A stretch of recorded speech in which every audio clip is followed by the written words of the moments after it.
A lot going on this Thursday, June 23rd, and I want to bring you a quick market update and bring it to a narrative. So I have a lot of data to show you. Definitely geeking out on all this information, but my intention is to bring more clarity to the market and help you make informed, educated decisions, because a lot of people out there are believing and thinking that doomsday, that we're already in doomsday, that this market is going to crash, that there's a bubble, that everything is going to go upside down, and that's really not what is happening. So here we go.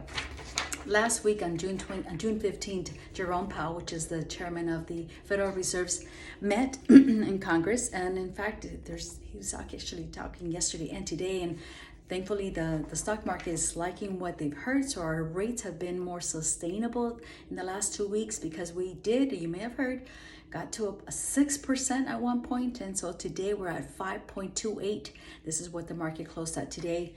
So Mr. Jerome Powell said, what we hope is we can get demand, that part of the economy, to slow to a more sustainable pace and get the housing market back on a more sustainable path where there's a balance between supply and demand. So they are conquering what their mission was. Back in December, you may have heard me say, the Feds are on a mission to increase the rate, and they promised that they were going to do it at least 7 times in 2022. And as you've already experienced, you may have already heard, change is happening a lot quicker than expected, and it's definitely happening a lot faster. So it is decreasing the demand, but I want to share with you what all this truly means. So back in 2013, 2018, this is exactly where we were. When the rates went up, or as the rates go up, demand starts to slow it down. Why? Because affordability is not the same. It's not what it was back in March, and it's not what it was back in 2021. So this is the orange is the 2022. This is really where we're at right now, with the inventory increasing. And then overall, this is where we were. 2013 is the green.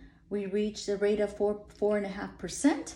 And again, the demand and inventory was right above 35,000, peaking at almost 40,000.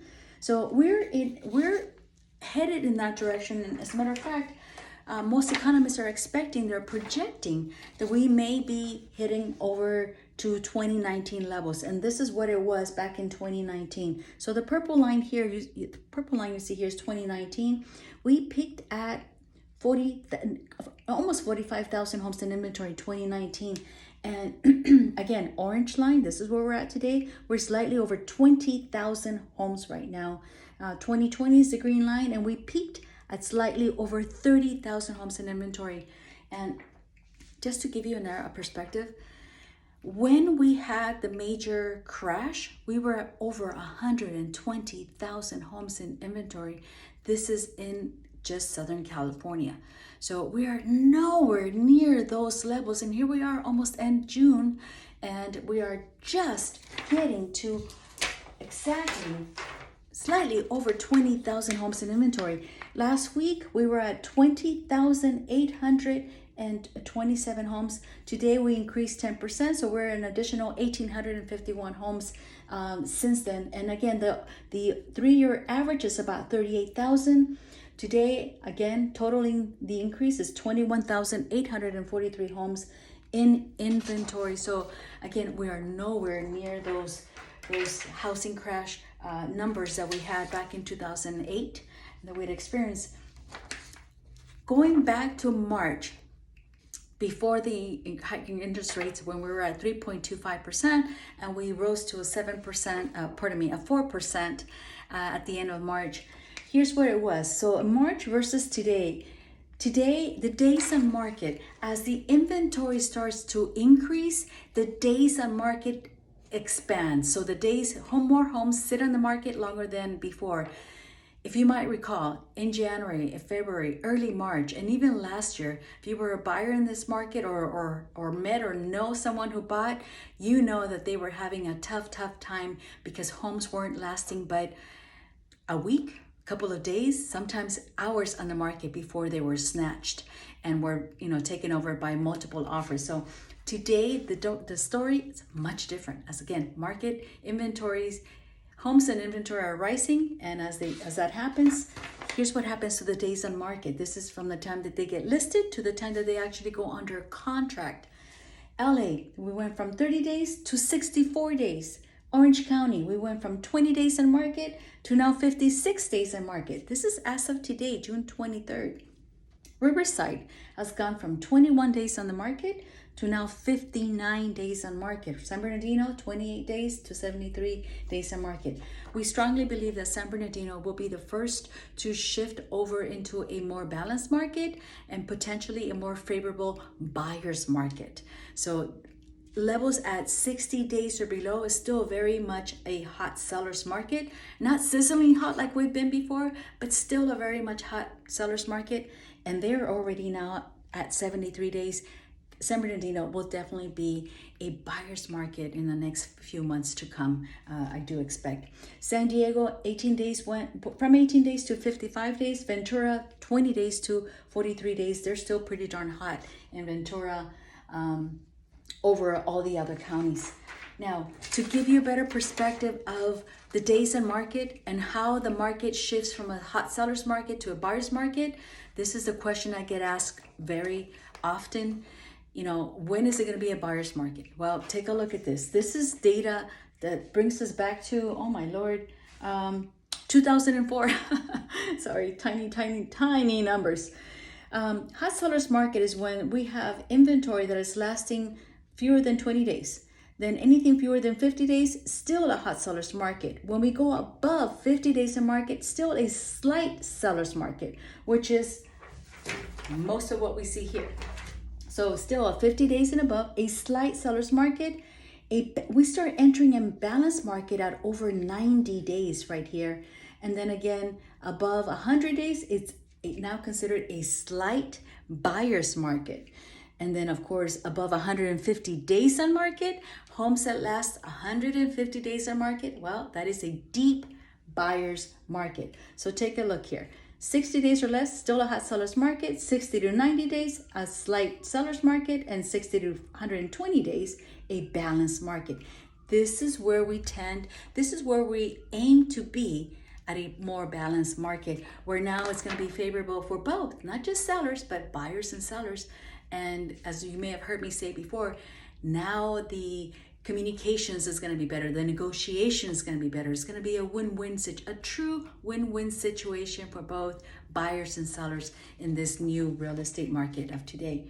So bringing you back to where we were back in 2007, oh my Lord, we had over 450 days on market because there was a ton of inventory, as I mentioned earlier. Well over 120,000 homes in just the state of California. So in 2007, homes were lasting over 450 days on market. And as you can see, where we're at today, we are nowhere near that. We're still right here above 50 days. So we are still a far ways from where we were before. So guys, please take a closer look at this. We are nowhere near a bubble. This is not happening. We'd have to have a ton of inventory show up almost overnight to be able to catch up to the levels that there were here with the accumulation of inventory. Something else to bring to your awareness. So again, bringing it into a more closer to home local level in Downey, just alone. I was researching today because I have a lot of inventory now rising here in our beautiful city of Downey. And in Downey alone, as of today, we have 60 homes on the market, which the average price point is $828,600, offering 3 bedrooms, 2 baths, and a medium of 1,500 square feet. And again, these homes are built 1941. That is the average era for these homes. And so in Bellflower, we now have 22 homes on the market. Their median price point being $763, averaging 3 bedrooms, 2 bathrooms, and 1,400 square feet. In Norwalk, my goodness, wow, a lot has changed. We now have 66 homes on the market. Median price point $721,800.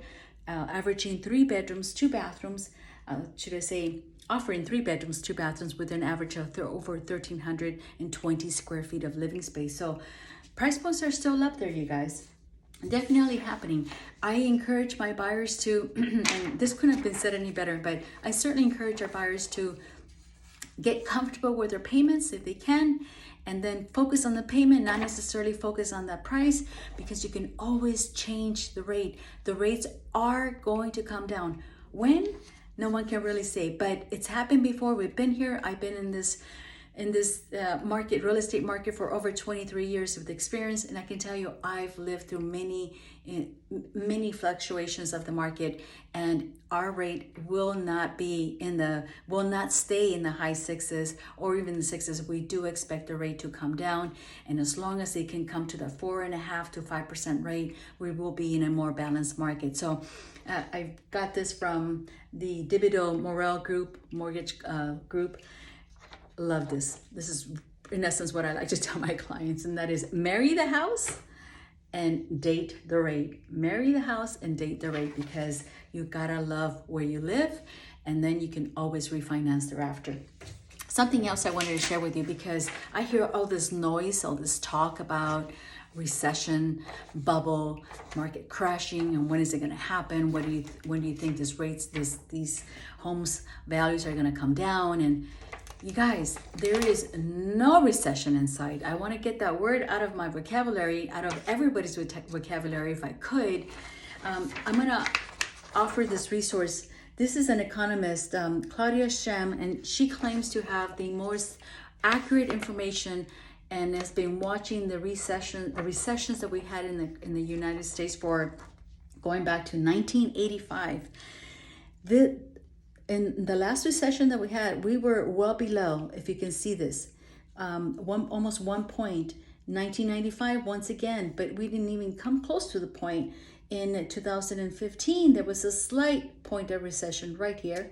And then again in 2010 here. And then as you can see across, we are now 2020. This is our economy and how it's been moving up. And this is where we're at now. There's no sight of any of that happening at the moment. So please consider this information. Yes, I'm extremely resourceful. Yes, I am a geek when it comes to the data. And yes, I follow our economist, quantum physics economist, and National Association of Realtors and Inman. Those are the resources that are in the trenches, like myself, digging data day in and day out and living the experience of the market. You want to pay attention to those that have credibility behind what they say and the background to support it. Disregard all this other noise. Do what's best for you and your family, and as long as you're comfortable with your numbers, consider that the rates will change. But in terms of a decrease in value, that has not been talked about. What we are experiencing, what we are already seeing, is price reductions. And I like to refer to those as price corrections. A lot of sellers are coming into this market with the mindset that we are still living the 2020, 2021 intensity of the market. We're no longer there. That was an insane market that came and left the moment that the rate went up in March from 3.25% to 4%. And much like it happened in November of 2018, when that happened, it stopped momentum. So again, buyers' affordability is not what it was before. We cannot price the homes as they were before. And if sellers are doing that, they're quickly realizing after a couple of weeks of being on the market that the buyers in the market are not being able to respond in the same way that they were before. Therefore, a motivated seller will correct their price.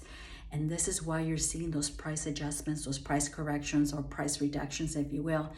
In LA County overall, out of all the homes that are in inventory, over 27% of those homes have already had a price correction. In Riverside and San Bernardino, these guys are over 29% of what's in their active inventory has already had a price correction.